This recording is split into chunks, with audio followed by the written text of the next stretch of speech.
Beyond the bustling cities and concrete jungles lies the heart of America. Stories of families, farms, and individuals that have worked the land for generations, and the machines that represent an attachment to the family legacy. Steiner's Stories Across America is an adventure to uncover these stories and traditions that have played a part in making America so special. So let's get started with your host, Amanda Trudell. Hello everyone, I'm Amanda Trudell and welcome to Steiner Stories Across America. This week we head to the south part of the Midwest to Perryville, Missouri, and that just happens to be one of my favorite places. Why? Because my beau is from there. Well, Max Armstrong got a one-on-one with someone who I certainly admire, Mr. Kenny Buchheit.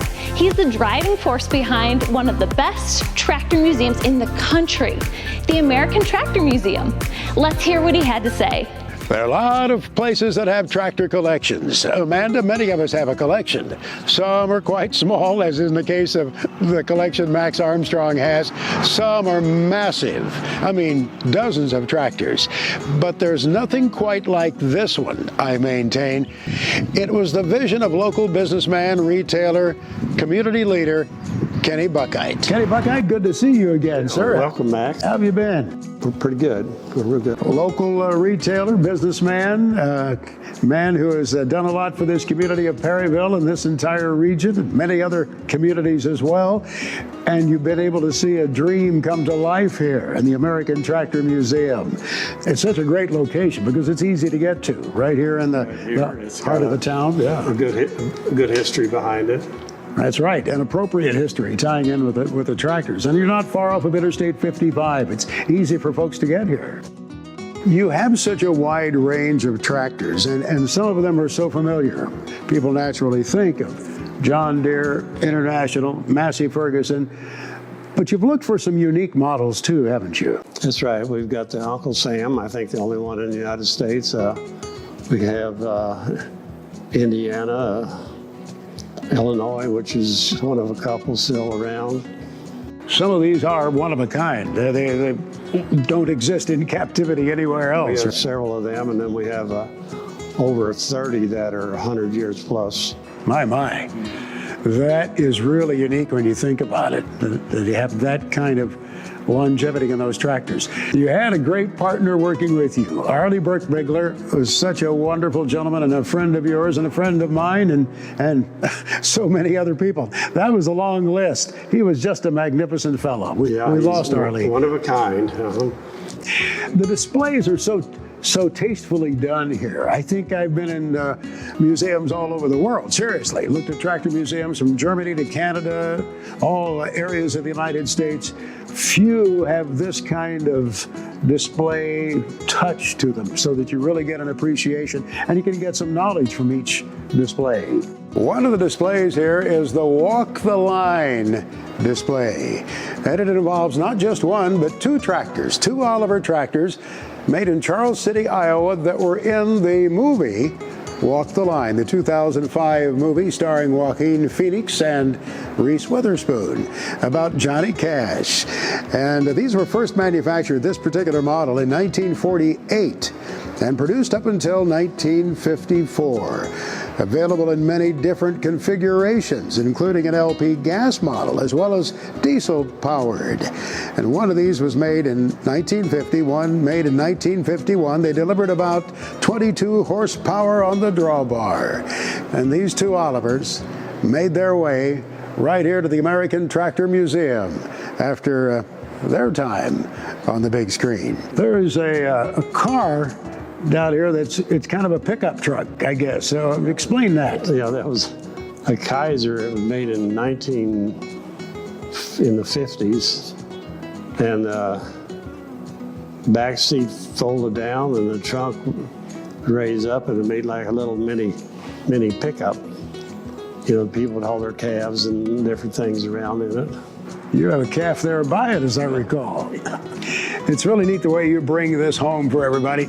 I can imagine even youngsters enjoy being in it. I bet their mouths are hanging open. My goodness, look at these big old beasts. I can't decide if it's the grandpa was bringing the little kids in or the little kids bringing grandpa in, which is, I don't know which is which, I bet you get a lot of return visitors, don't you? Right. People who came and they say, oh, we need more time, and especially since you've added the addition. Talk about the addition here for folks who may not be aware that you've increased the space considerably. We started with 12,000 feet and then added another 13, so we got some over 25,000 square feet now.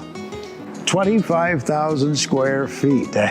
You just kind of threw that in there in a matter-of-fact way. I think that needs to be underscored. 25,000 square feet under roof, just so beautiful. And many of these displays with such a neat story. I know there's been some involvement of the night shift group out of Washington, Missouri. They've come in and helped out a little bit under the leadership of their teacher. Dan Brickman and his, usually got, it seemed like a busload of kids with him every time he comes down. They're all interested in tractors and farming and stuff. Is really a good thing for the young people. What is your vision for the future? After we're gone, what do you think will happen? What would you like to see happen ultimately here, Kenny? Well, I'd like to see this continue. If we can get we are a nonprofit organization, and I'd like to see some way that we can keep it funded and keep it going for years. So. Why is it important to remember our history? Everything was developed around these machines like this. Your industry and everything. All of our food come from there, and. Doesn't it also give you a real appreciation for those who went before us, and the farmers that were in our families, the machinists who made this? You think of the effort that they had to put into something. Yeah, they had to be amazing people, And no doubt there were many, many efforts where it was tested and it failed. And they didn't give up. They kept going. You have a threshing machine here too, as I recall. Talk a little bit about that. You really have a great explanation scene there with it. Cape Girardeau is about 30 miles south of us, and this thrashing machine is all wood construction, and it was built out of that town, the thrashing company, in a way where you would see all the equipment, all the farmers that was needed to thrash 1 bushel of wheat. It would take a water wagon, another fuel, something hauling fuel to the steam engine, somebody operating the steam engine. Then you had people operating the thrash machine and people hauling we call them bundles of grain into the thrash machine. It took about 30 plus people to operate to get 1 bushel of grain, which today you got one man sitting in an air-conditioned combine, maybe not even watching where he's going, just automatic. Taking care of business. It's an office. It's a mobile office there for it. There's one thing you don't see here, Amanda. You don't see rust. These superbly restored tractors look so magnificent. There is no rust. They represent decades of agriculture production in the United States.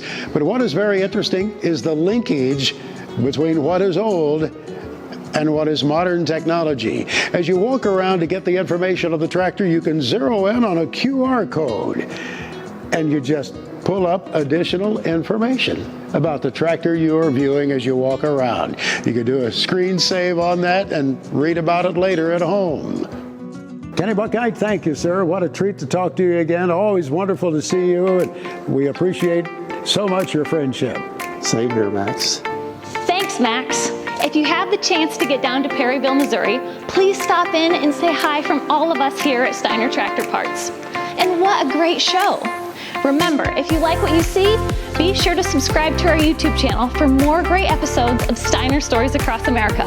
Until then, so long, everyone.